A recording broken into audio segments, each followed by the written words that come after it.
It's October 1st, but it might have felt a little bit more like September 1st, and that's typically the way October goes. As Fox 10 News meteorologist Matt Barentine explains, it starts warm, but expect a major shift as the month goes along.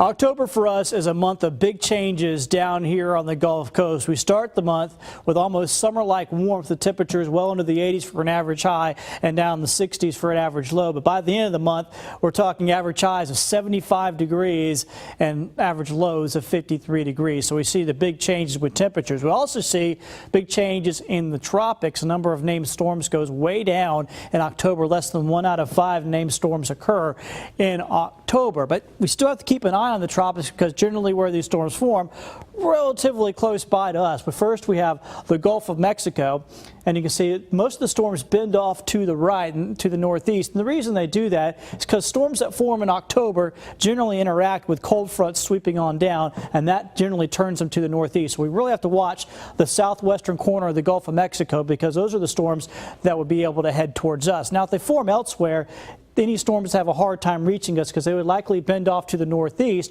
before they ever got to us. So these are the hot spots in October: Gulf of Mexico, parts of the Caribbean, and parts of the Bahamas. And that's what we look at for tropical development in October. But this year, things have been quiet, and hopefully they'll remain so as we go through the rest of this month. I'm meteorologist Matt Barentine for Fox 10 News.